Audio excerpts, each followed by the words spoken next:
Hey everybody, welcome back to Backlog Banter. Today, believe it or not, check your fucking clocks and watches. We're talking about Xbox. Now, here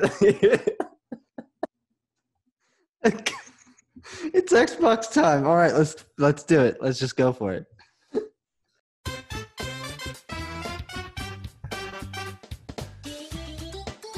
I think there's definitely something to be said for the way that they are allowing people to play their games. They said at the beginning of the conference, good old Phil Spencer out there, he's got a hearty grin on his face, and he's like, "We're going to show you."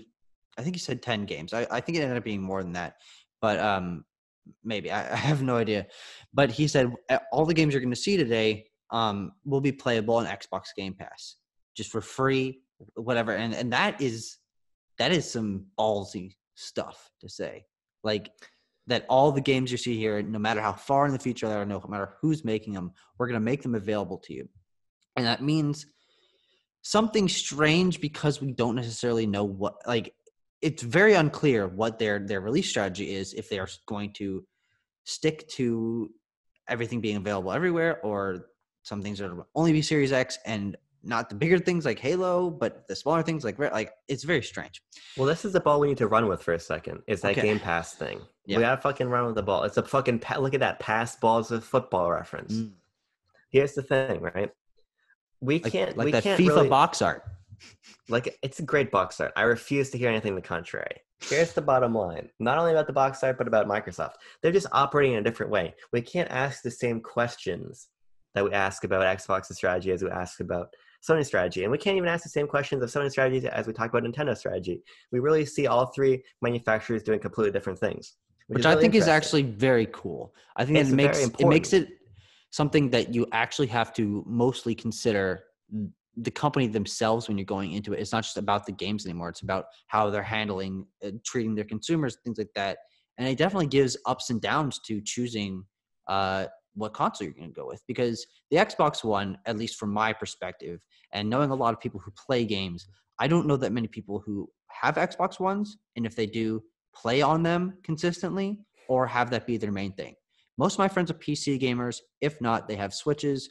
I saw a number of them on PlayStation, but the Xbox One seems to be sort of forgotten this generation, and not that it has sold terribly, but that Microsoft is having to recoup that by being very, very pro-consumer at the moment. I almost think that they're not even trying to. I think that they realize with the Xbox One that it's time for them to leverage the fact that they are Microsoft. They are this ubiquitous company to make Xbox ubiquitous in a way that PlayStation can't be, in a way that Nintendo especially can't be, with how insular their ecosystems are within a Nintendo ecosystem. Yeah. I think what you're talking about, how there's pros and cons to everything, is really interesting, because I want to play Spider-Man Miles Morales, and I want to play Horizon Forbidden West, and I want to play, Ratchet and Clank Rift Apart. I want to play these games, right? But at the same time, I don't think that there is any argument to be had that Xbox is not fucking leagues ahead of their competition. With Game Pass is an obscene value. Yeah. It's an Especially obscene because we value. both bought that thing for $1 today. $1, and this is on PC, right? $1 gets you into their whole first party catalog, and if you're playing Game Pass on your Xbox, that gets you into a lot of a big deal third party games too. Microsoft is taking the capital that they have from Windows and from all of the different products, and leveraging that to make Xbox, in my opinion, from a perspective just of being a consumer, the definitive place to be. Yeah. And as I move into college and I find myself having to really consider the ways I'm spending my money in a more robust way, which I'm fucking not good at. I have a copy of Shin Megami Tensei on Switch. I think I played it for 45 minutes. It's a really compelling to me to step into an ecosystem where there are teams like Ninja Theory and Rare and Obsidian, excellent developers, putting their games in my hands for a very low entry fee. At the same time that I can buy a suite of different controllers. I can play my games with that controller on my laptop right here. I can play them on my machine. When xCloud launches and is rolled into Game Pass for $15, I can have Game Pass, but then I can xCloud my games onto my phone. the amount of flexibility and the versatility in this ecosystem is so far ahead of what anybody else is doing. It's really unprecedented. Here's the thing. I am not an Xbox gamer. I have a 360. I've played 4 games on it that I actually care about. I don't know. I just never really cared about Xbox. I always saw it as the kid playing off on his own, while Nintendo and Sony actually had shit to care about. But now I'm starting to feel like I should have been there from the beginning, right? Like, it makes me wonder why I wasn't thinking about it. Like, they clearly do have a lot of games that I want to play that are available. I just played them elsewhere, but they're having them in the most powerful console with the lowest prices, the most flexibility. It's kind of insane that this company that I just sort of passed off is actually just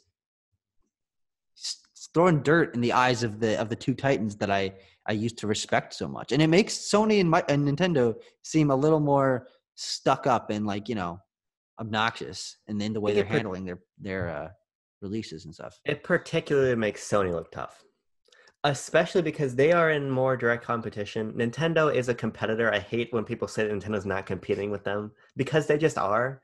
Especially if you're a kid and you're getting a console for Christmas, you're picking one, right?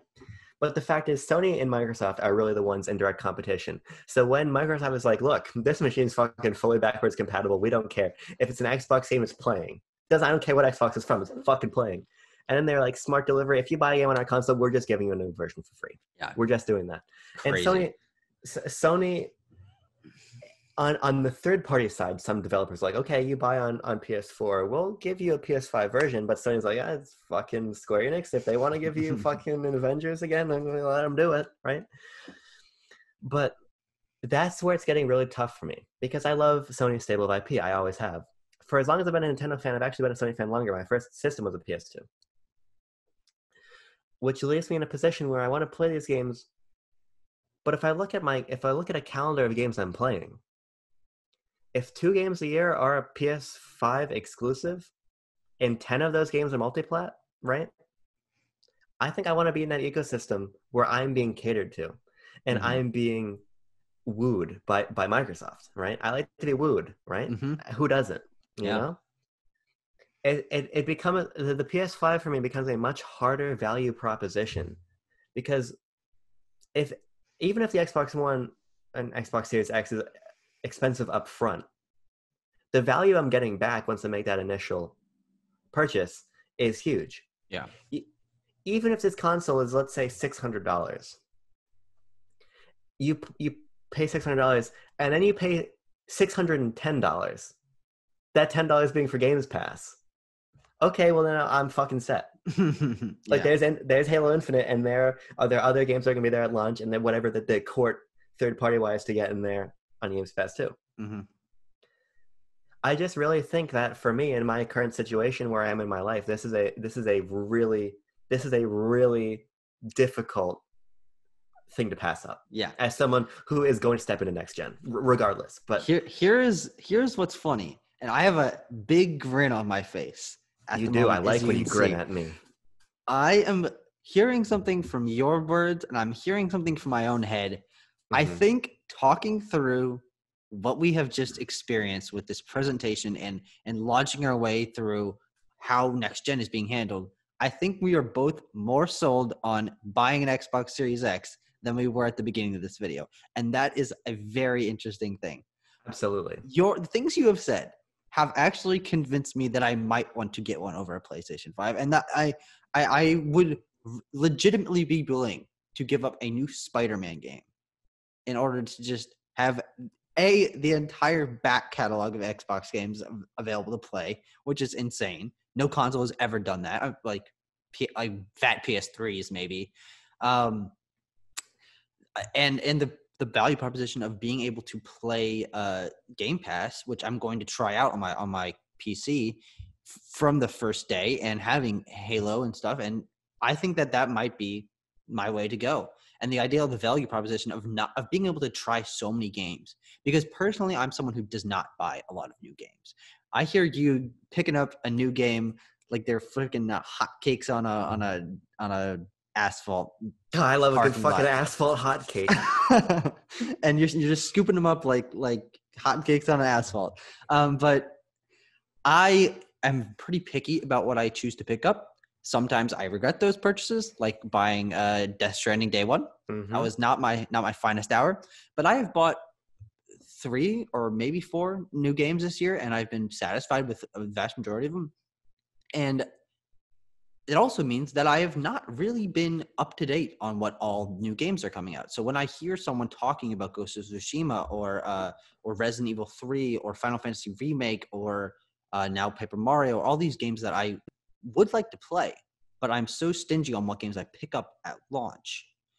Even like Doom Eternal and Persona 5 Royal, not Royale, Royal. I want to try these games, but I'm so stingy with what I pick up that having all the games that are new available to me through Game Pass, if I get an Xbox One or a Series X, that could really change the way I play games. And I think that is something I never really considered before. And I always